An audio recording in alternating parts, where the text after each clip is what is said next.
मुरादाबाद में रहने वाले टिंकू की शादी नहीं हो पा रही थी। इसकी कई वजह थी।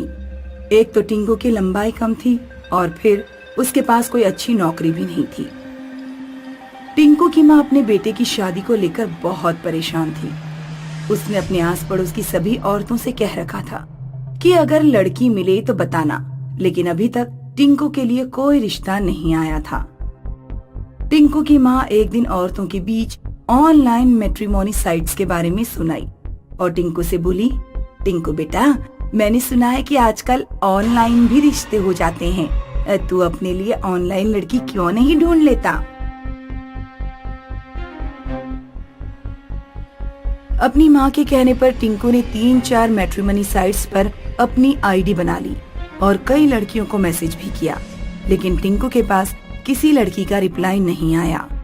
टिंकू ने सोचा कि ऑनलाइन भी उसकी किस्मत साथ नहीं देने वाली, लेकिन एक दिन टिंकू खुशी से झूम उठा जब सोनी नाम की एक लड़की का उसके पास मैसेज आया। माँ, आज एक लड़की का मैसेज आया है। उसने लिखा है कि उसे मेरी प्रोफाइल पसंद है। उसने मेरा व्हाट्सएप नंबर भी मांगा है। तो बेटा, देर किस बात की है? गणेश जी की फोटो के साथ जल्दी से अपना नंबर दे दो। टिंकू ने सोनी नाम की लड़की से व्हाट्सएप पर लंबी बात की। काफी दिनों की बातचीत के बाद भी सोनी ने ना तो प्रोफाइल पिक्चर पर अपनी फोटो लगाई और ना ही अपनी कोई फोटो रिंकू को सेंड की। मम्मी, ये लड़की रामपुर की है। ये बातें तो खूब करती है, लेकिन अपनी शक्ल नहीं दिखा रही है। दिखाएगी बेटा, कुछ लड़कियां शर्मीली होती हैं, थोड़ा धैर्य रखो। एक दिन सोनी का मैसेज आया कि वो टिंकू से मिलना चाहती है। सोनी ने मिलने की जगह का एड्रेस भी सेंड किया और मिलने के लिए रात का समय मांगा। माँ, ये कैसी लड़की है? ये मुझे रात में मिलने के लिए बुला रही है। बेटा, हो सकता है दिन में कहीं काम करती हो, रात में बुला रही है। सिर्फ इसलिए पीछे हटने की जरूरत नहीं है। तुम उससे मिलने जरूर जाओ। जिस दिन टिंकू सोनी से मिलने जा रहा था, टिंकू की माँ ने उसे दही शक्कर खिलाया और अपना आशीर्वाद दिया। बेटा, बात पक्की करके आना। सोनी ने शहर के बिल्कुल बाहर रामपुर रोड पर किसी रेस्टोरेंट का एड्रेस दिया था। टिंकू ऑटो से रामपुर रोड पर पहुंचा, लेकिन उसे वहां कोई रेस्टोरेंट नहीं दिख रहा था। टिंकू ने सोनी को कॉल किया, लेकिन सोनी ने कॉल नहीं उठाया। सोनी ने एक टेक्स्ट मैसेज किया जिसमें लिखा था कि वो फोन पर बात नहीं कर सकती, सीधे मिलकर ही बात करेगी। उस रात मौसम कुछ बिगड़ गया। काले बादल छा रहे थे और हल्की बूंदाबांदी भी हो रही थी। ये एड्रेस तो मिल नहीं रहा, ऊपर से ये लड़की फोन भी नहीं उठा रही। किसी से पूछना पड़ेगा। इस समय रोड पर कोई भी नहीं दिख रहा है। किससे पूछूं? कुछ आगे जाने पर टिंकू को एक बूढ़ा आदमी सड़क पर जाता हुआ दिखाई दिया, जो डंडे के सहारे चल रहा था। टिंकू तेजी से चलता हुआ उस बूढ़े आदमी तक पहुंचा। सुनिए अंकल, क्या यहाँ कोई रेस्टोरेंट है? बूढ़े आदमी ने जब अपना चेहरा टिंकू की तरफ घुमाया तो टिंकू के रोंगटे खड़े हो गए। बूढ़े आदमी की आंखों के गुल्ले थे ही नहीं। लग रहा था जैसे उसकी आंखें सफेद बर्फ की हैं। बूढ़ा आदमी पागलों की तरह हंसते हुए कहने लगा, मैं तुम्हारा ही इंतजार कर रहा था। आ गए। सोनी तुमसे शादी करना चाहती है। चलो मेरे साथ, चलो चलो। बूढ़े आदमी ने कसकर टिंकू का हाथ पकड़ लिया। छोड़ो मुझे, छोड़ो, मैंने कहा छोड़ो मुझे, छोड़ो। 2-3 बार कहने पर भी जब बूढ़े ने टिंकू का हाथ नहीं छोड़ा तो टिंकू ने जोर से धक्का मारकर बूढ़े को गिरा दिया और वहाँ से भाग निकला। टिंकू लगभग 2-3 किलोमीटर तक दौड़ता ही रहा। वो तब रुका जब किसी लड़की ने उसे पीछे से आवाज दी, सुनो, कहाँ भागे जा रहे हो? टिंकू ने पीछे मुड़कर देखा तो कुछ दूरी पर बिल्कुल बीच रोड पर एक सुंदर लड़की खड़ी थी जो उसे आवाज दे रही थी, यहाँ आओ मेरी तरफ, मैं तुमसे मिलना चाहती हूँ। टिंकू ने देखा कि रोड पर तेज स्पीड में एक ट्रक आ रहा है। लड़की रोड के बीचों बीच खड़ी थी और बिल्कुल भी वहाँ से हट नहीं रही थी। टिंकू चिल्लाया, मैं तुमसे मिलना चाहती हूँ, यहाँ आओ। इससे पहले कि टिंकू लड़की तक पहुँच पाता, टिंकू की आंखों के सामने ट्रक लड़की को कुचलकर चला गया। खून के छींटे टिंकू के चेहरे तक आए। ये मेरे साथ क्या हो रहा है? वो बूढ़ा आदमी कैसे जानता था कि मैं सोनी नाम की लड़की से मिलने आ रहा हूँ? उसी समय टिंकू की मम्मी का फोन आया। हेलो मम्मी, यहाँ पर कुछ अजीब चीजें हो रही हैं। मैं घर वापस आ रहा हूँ मम्मी। बेटा, लड़की से मिले या नहीं? नहीं मम्मी, मैं नहीं मिला और ना ही मिलना चाहता हूँ। टिंकू को रोड पर एक ऑटो आता हुआ दिखाई दिया। टिंकू ने ऑटो वाले को रोका और ऑटो में बैठ गया। भैया, मुरादाबाद बस अड्डे ले चलो जल्दी।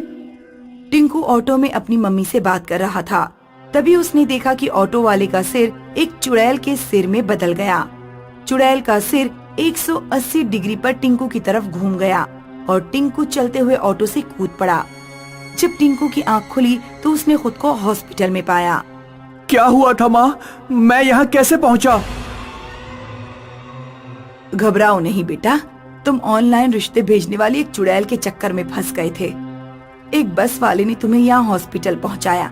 उसी ने बताया कि कुछ साल पहले रामपुर में सोनी नाम की एक गरीब लड़की रहती थी जिसकी शादी नहीं हो पा रही थी। सोनी ने अपने लिए मैट्रिमोनी साइट से ऑनलाइन रिश्ता ढूंढना शुरू किया। उसकी राहुल नाम के एक लड़के से दोस्ती हो गई थी, लेकिन वहाँ भी सोनी को धोखा ही मिला। राहुल नाम का लड़का मैट्रिमोनी साइट से लड़कियों को फंसाता था और फिर उनका इस्तेमाल करके उन्हें छोड़ देता था। सीधी सादी सोनी इस तरह की धोखाधड़ी बर्दाश्त नहीं कर पाई और उसने रामपुर रोड पर ही एक ट्रक के नीचे कूदकर आत्महत्या कर ली। तब से वो ऑनलाइन रिश्ता ढूंढने वाले लड़कों से बदला ले रही है। सतीश दिल्ली में एक सरकारी अस्पताल की एम्बुलेंस चलाता था। 1 महीने उसके दिन की शिफ्ट रहती और 1 महीने रात की। एक बार जब सतीश नाइट शिफ्ट पर था तो उसके पास किसी औरत का फोन आया। हेलो भैया, मैं वजीराबाद के पास हाईवे से बोल रही हूँ। मेरी बेटी की तबीयत बहुत खराब है। हम यहाँ अकेले फंसे हुए हैं। प्लीज जल्दी से आ जाइए। घबराइए नहीं मैडम, मुझे आप अपना नाम और लोकेशन व्हाट्सएप पर शेयर कीजिए। मैं करीब आधे घंटे या 45 मिनट में पहुँच जाऊंगा। 2 मिनट बाद सतीश के मोबाइल पर लोकेशन और नाम आ गए। वो गूगल मैप के हिसाब से एम्बुलेंस लेकर चल दिया। सतीश को एम्बुलेंस चलाने की नौकरी कुछ महीने पहले ही मिली थी, इसलिए उसे रूट्स की ज्यादा जानकारी नहीं थी। दिन में तो वो लोगों से पूछ लेता था, लेकिन रात के टाइम रास्ता ढूंढने के लिए उसे गूगल मैप पर ही निर्भर रहना पड़ता। औरत की भेजी गई लोकेशन के हिसाब से सतीश एक सुनसान रोड पर पहुंच गया। वो एरिया शहर से कुछ कटा हुआ था। रोड के दोनों तरफ बड़ी बड़ी झाड़ियां और बेर के पेड़ थे। सतीश जैसे ही मैप पर शो हो रही लोकेशन पर पहुंचा, गूगल मैप पर लोकेशन अचानक चेंज हो गई। अब मैप टारगेट लोकेशन 3 किलोमीटर दूर कहीं शो कर रहा था। सतीश ने औरत के नंबर पर फोन किया, लेकिन फोन नहीं लगा। आपके द्वारा डायल किया गया नंबर नेटवर्क कवरेज क्षेत्र से बाहर है। सतीश ने व्हाट्सएप कॉल की। हेलो मैडम, क्या आप मेरी आवाज सुन पा रही हैं? Hello madam, hello. Phone cut गया और उधर से कोई आवाज नहीं आई। कुछ देर बाद मोबाइल पर सिग्नल आना बंद हो गया। ये मुझे कहाँ फंसा दिया? तभी सतीश को काफी दूर सड़क पर एक औरत दिखाई दी, जिसके साथ एक लड़की भी थी।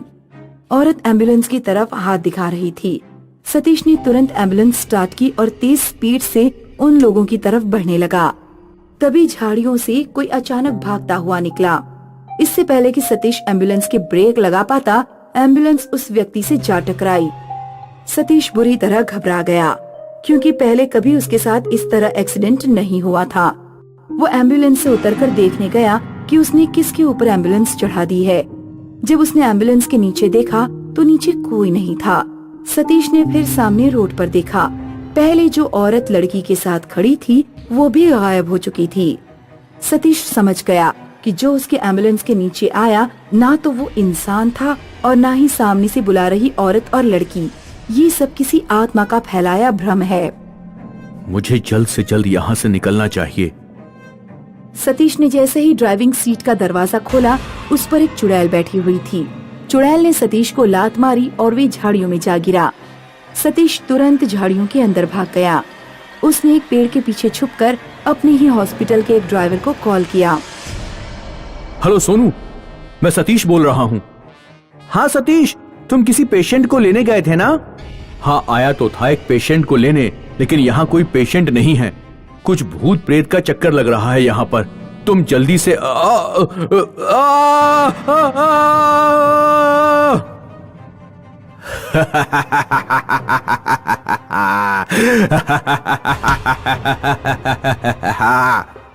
हेलो सतीश, सतीश क्या हो रहा है वहां पर? हेलो सतीश, सतीश क्या तुम मेरी आवाज सुन पा रहे हो? Hello hello Satish.